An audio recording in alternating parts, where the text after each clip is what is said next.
गिबियावनो बयखौबो बड' निउस इउटुब चेनेलनि गोदान खौराङाव बरायबाय। नोंथांमोननि थाखाय बे समाव माखासे खौरां लाबोदों। भिडिअखौ जोबजासे नायलांनो दाबाव आरो चेनेलाव गोदानब्ला अन्नानै साबस्क्राइब खालामना बेल आइकनआ अलाव होनानै ला आरो भिडिअखौ लाइक कमेन्ट शेयार खालामनो गुरै खावलायबाय। दानिया फैदो दिनैनि खौराङाव। दिनैनि गिबि खौराङाव दङ बड'लेण्ड मुंख्लं जोहोलाव फरदाना दैमारिनि अनजालि फिसाजो माइनावस्रि दैमारिया लाइमोन साहित्य एकाडेमि बान्था मोननो हादों। माइनावस्रि दैमारिनि देरहासारनायाव गोजोननायजों बरायदों उदालगुरि जिल्ला एबसु पानेरि दख'रा एबसुआ। सम जिउ आरो खन्थाइ बिजाबनि थाखाय लाइमोन साहित्य एकाडेमि बान्था 2023 मायथाइनि मोननो हायो माइनावस्रि दैमारिया।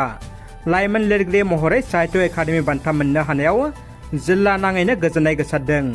माइनावस्रि दैमारिखौ बिथांनि नखर पानेरिनि कुसुबिलाव बरायहैदों जिल्ला एबसुजों लोगोसे गुबुन गुबुन दोलो आफादफोराबो। उदालगुरि जिल्ला बर' फरायसा आफादनि आफादगिरि कर्नेलियास दैमारि बिथांनि हानजाया बान्था मोनगिरि माइनावस्रि दैमारि बिथांनि आंगो बिमा बिथांमोनखौ न'आव थांना बरायहैदों।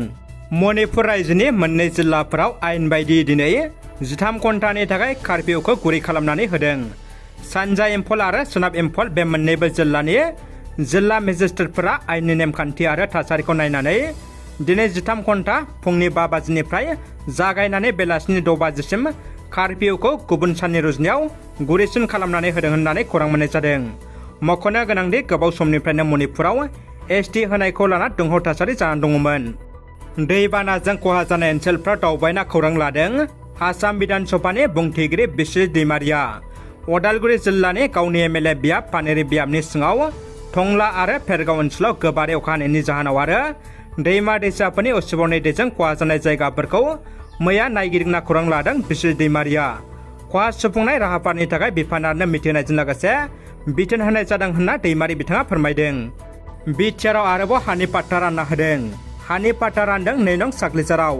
पाट्टा मोनगिरिफ्रा गोजोननाय बावहरदों दानि सरकारनिसिम। भाराफुनान सिमा ओनसोल एबा गंगार हाजोनि आफाङाव उदालगुरि जिल्लानि सिङाव थानाय हाग्रा ओनसोल 2 नं साख्लिजार ओनसोलाव गोबाव समनिफ्रायनो रायजो जाबोनाय ट्राइबेल सुबुंफोरनो 2006 मायथाइनि फरेस्ट उइलार एक्टनि गेजेरजों हानि मोनथायखौ होनानै दिनै सा 200निबो बारा नखर फोलेरनो पाट्टा रानना होदों। उदालगुरि जिल्ला इउपिपिएलनि गाहाय नेतारि रतेन्द्र दैमारि आरो डिस्ट्रिक्ट लेभेल हा मोनथाय नायबिजिरगिरि बिन'द राभा नन्दराम बर' बिथांमोना बाहागो लाना दिनैनि हा पाट्टाखौ रायजोफोरनो राननानै होयो। दानिया फैदो गुबुन मोनसे खौराङाव। सिलापथा थानानै बेन्दोङाव थानाय दिमौ दिफानि 515 नं राजा लामानि साखाथियाव दिनै फुंनि समाव सिनाय मोनै सासे सुबुंनि गोथै देहा बोखांनो हायो। मिथिनो मोननाय बायदिब्ला दिनै फुंनि समाव फोथाराव थांबाय थानाय समाव थागिबि सुबुंफ्रा लामायाव गोग्लैनानै थानाय जिउ गैयै सुबुंखौ नुनो मोनो। जिउ गैयै सुबुंनि बैसोखौ 35निफ्राय 40नि गेजेराव जानो हागौ होनना सुबुंफ्रा आन्दाज खालामदों। थागिबि सुबुंफ्रा फोरमायनाय बायदिब्ला गोथै सुबुंखौ सोरबा बुथारनायनि सन्देह खालामदों। मख'नो गोनांदि गोथै सुबुंनि सोलेराव बुनायनि सिन नुनो मोनदों। कन्ट्रेक्टर अमित कुमार ब्रह्म बिथाङा गावनियाव इउपिपिएल दोलोनि बिबानगिरि सोद्रोमाफ्रा 50 लाख रां दाबि खालामदों होनना बुंनाय खोथाया नंखाय होनना खेंफोरथि होदों कन्ट्रेक्टर अमित कुमार ब्रह्म बिथाङा। थांनाय 17 जुन खालाराव मोनसे खौरां मेलनि गेजेरजों बिपिएफ आरो बिएसयुनि बिबानगिरिफ्रा क'क्राझार जिल्लानि सिङाव थानाय सरायखलानिफ्राय सालाकाथि थांनाय लामानि खामानि मावनायनि सायाव कन्ट्रेक्टर अमित कुमार ब्रह्मनियाव इउपिपिएल दोलोनि 3 सोद्रोमाफ्रा 50 लाख रां दाबिदों होनना बुंदोंमोन। अदेबानि बे रां दाबि खालामदों होनना बुंनाय खोथाया नंखाय होननानै खेंफोरथि होदों कन्ट्रेक्टर अमित कुमार ब्रह्म बिथाङा। बर' हारिनि थाखाय गेदेर खैफोद फैबाय बे बाथ्राखौ बुंदों बड' एक्स भलन्टियार फर्सआ। क'क्राझाराव बड' एक्स भलन्टियार फर्सनि मावफुं आफादगिरि बलदेब मोसाहारि बिथांनि खौरां मेल।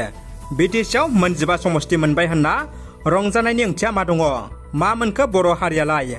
रोजा रोजा बर' फिसाफ्रा मुंख्लं जाना मोननाय 6 सिडुल बिटिआरआव 15 एमएलए सिटनि मादाव 6 सिटआल' एसटि, 9 सिटआ जेनेरेल आरो एमपि सिटखौबो मोनसेल' मोनदों, जेरावनाखि उदालगुरियाबो एमपि सिट जानो गोनांखामोन।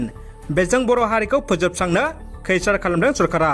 बे गोख्रों अजदखौ बिथांमोना होदों। बेनिखायनो एक्स भलन्टियार फर्सआ बे डिलिमिटेसनखौ खुनु पदे मानिया, बेनि थाखाय बिथाखौ मा गरम खालामनांगौ खालामबाय थागोन होनना बिथांमोना गोख्रोङै हुमखि होदों। लोगोसे बड' एक्स भलन्टियार फर्सआ बर' हारिखौ खौसे जानो बर'नि मोनफ्रोमबो राजखान्थि हान्जा आरो माहारि आफाद गौथुमफोरखौ खौसे जाना बेनि हेंथायै गोख्रोङै जुजिनो राव दैखांनो खावलायदों। बड'फानि सिमाङा दिनै फेलें जानो थांगासिनो, जेराव बिटिआरआवनो बर'नि संखियाखौ खम होनना फोरमान खालामदों। सम थानायाव जों गोख्रों जायाब्ला बर' हारिया जोबस्रांनो बारा गोबाव नांला होनना खौरां मेलनि गेजेरजों बिथांमोना बुंथियो। जोबोद दुखुनि खौरां, लोमजानायजों मासे मैदेरनि जिउ खहा। उदालगुरिनि फुथियासां साहा बागानाव दिनै हाग्रानि मासे मैदेरनि जिउ खहा जादों।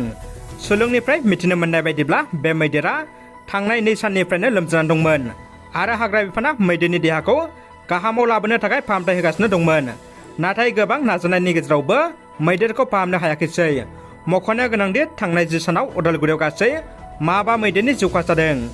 दानिया फैदो जोबथा खौराङाव। आसामनि जेलाव जोबनानै दोनजानाय सा 23 बांलादेशिफोरखौ दिनै जेलनिफ्राय उदां खालामनानै गावनि जोनोम हादर बांलादेशआव दैथायहरगोन। सा 23 बांलादेशिफ्रा आसामनि करिमगन्ज जेलाव जोबनानै दोनजादोंमोन।